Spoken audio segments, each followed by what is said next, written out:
Today I'm going to teach you how to do my makeup. I use MAC Pro Longwear Foundation and I use this brush. I use about a quarter size of foundation and I put it on my mirror and I blot it around my face. And once I have it blotted all around my face, I go in small circular motions to make sure that I don't have any kind of lines, especially around the jawline. You don't want to show that you have makeup on. Now my eyes, I wait till last. You don't want to put near as much foundation as you do on your actual face. Now remember, you do not want to have a strong line around your face, and that's why we blend it.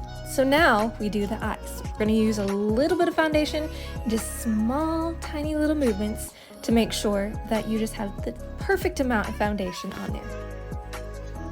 Now I love to use Merle Norman's cheek color. I use a blush brush, and what I do is I pat it into the cheek color. I only use just a tiny bit, and then I use small, swift motions going back on my cheekbone. Now if you can't find your cheekbone, just do a fish face and you'll find it. Now make sure you go bigger towards the front and smaller towards the back. Now I typically like to use a lighter color on top of that darker color. I'll pat it and do a little bit on there, just a tiny bit. Now wait, I'm going to show you if you go too deep and press too hard, how strong that cheek color can look. Okay, do you see how strong that is and how deep it is? Now what we're going to do is we're going to use a little bit extra foundation, blot it on our cheek, and then do small little movements to help blend that in and soften that up. See how that looks better? Next is eye color. This is my favorite. Eyes are so much fun. Now I love to use neutral, but that's just me. I use a thick eyeshadow brush. Now I'll use medium or dark brown shadow and I'll just do small little movements on the shadow. And what I'll do is I'll tap the excess shadow off or I'll put it on my palette. Now you'll want to pat it onto your lid as you build up the product. You don't want to sweep it onto your lid because the excess shadow can sometimes still fall right above your cheek, and nobody likes that. You want to avoid that at all costs. Just keep patting it on until you have your desired color. Now that we have the shadow on, we're going to work on our crease. Now I use a pointed brush to get into the crease. I use a slanted brush on the outsides to kind of basically make it look like a smoky eye. Now we're going to use the crease color. Now I love dark browns and purples because purples is my favorite color. Now you want to get quite a bit of buildup on that brush, and then you want to tap it off to get the excess off.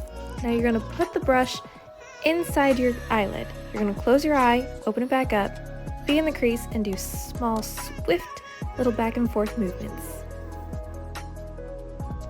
You only want to go back and forth until about the end of your actual eye.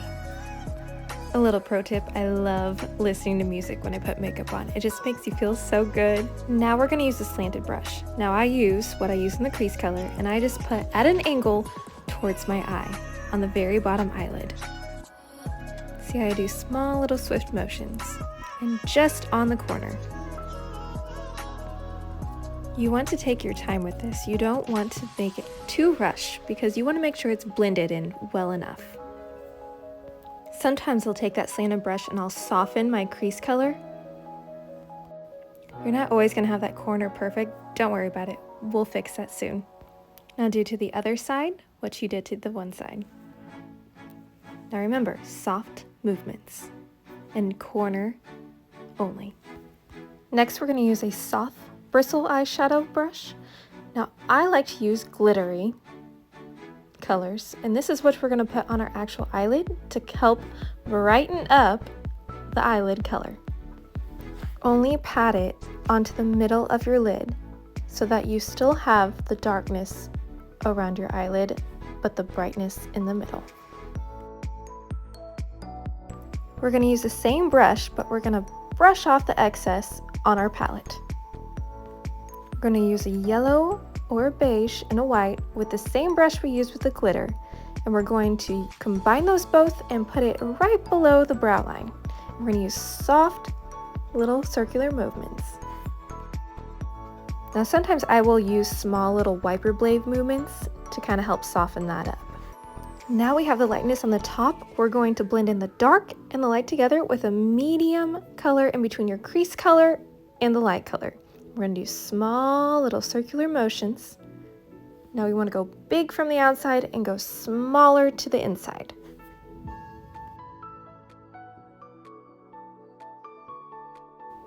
See how sometimes I am using those little wiper blade movements? That's to soften that up just a little bit more because I went a little too bold with my dark color.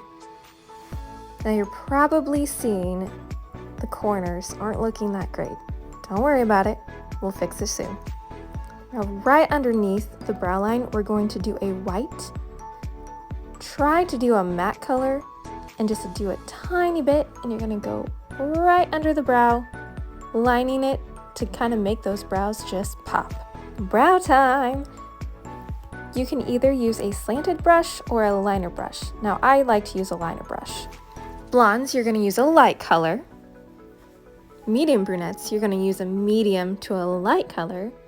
Now dark brunettes, you're gonna use medium to dark brown, and those are gonna make them pop.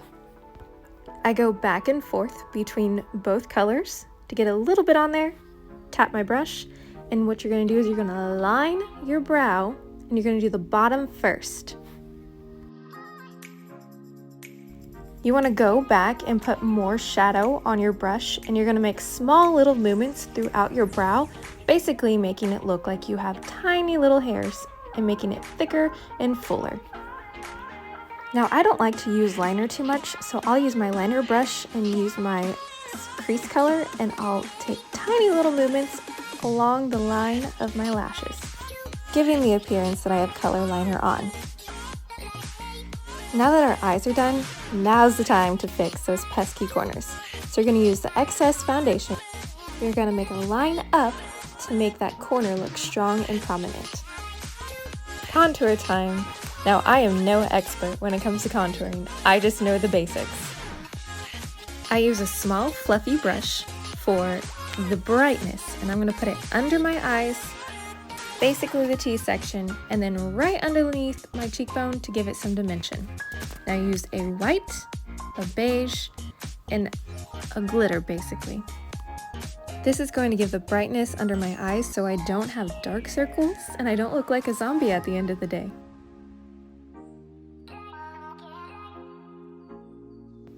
Don't forget to get right underneath your nose. That's in your T-section.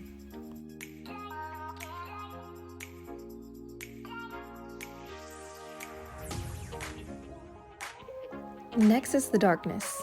Now I'd use 4 different shades. I put right below my cheeks, on the perimeter of my face, and my neckline. You don't really need to use very much, just enough. And I totally forgot that you need to do your nose. Don't forget that. That's gonna make your nose look very skinny if you do the outsides and right underneath your nose. Don't forget your neck, but don't make it too dark. You don't want to have lines in your neck. You want it to look normal, and you want to make your neck look long and lean. And that right there is my way of contouring. Now that everything's done, you want to finish your makeup with a setting powder. You do not want those lines, so what it's going to do is going to soften all that up, and also it's going to make you feel like your face isn't cakey, especially if you're using liquid foundation. Once you've done it all around your face, you're going to do a little bit over your eyes just to set that eyeshadow in place. Mascara time!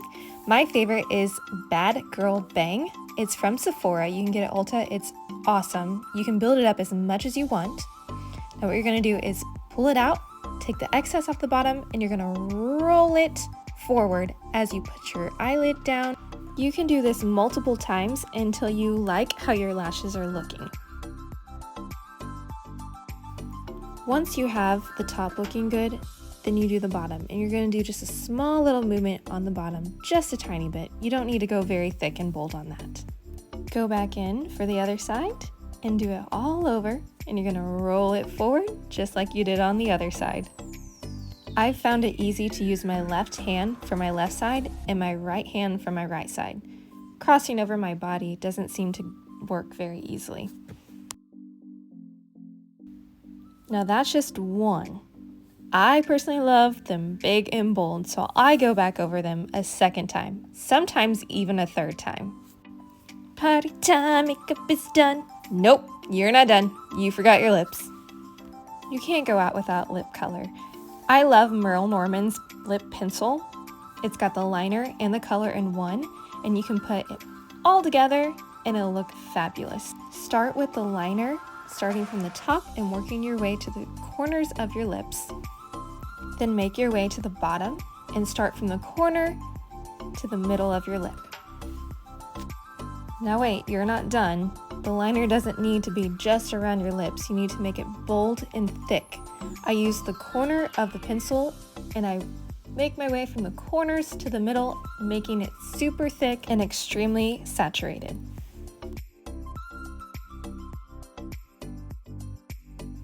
See how it's good and bold? Now we're gonna put the color on, and I just put it inside my lips and I just go back and forth. And then we're gonna mwah, like our grandmas taught us. And that right there is your makeup. One more important thing is that when we are done, we're not done. You need to be cleaning these brushes at least once a week. Yep, you heard me right, once a week. Use rubbing alcohol, 70% or higher, in a paper towel, or you can use gentle shampoo in running water. Now take your brush, put a little bit of that alcohol on that paper towel, and you're gonna go back and forth gently. Do not do it in circles. Do not do it vigorously. That's gonna be hard on your brushes. Just gentle. Now let's talk why we clean our foundation brushes. If you do not clean this, you are just asking for a breakout. All that bacteria stays in those brushes, and nobody likes breakouts. Thank you so much for joining me today. It was such a blast. I can't wait to do more.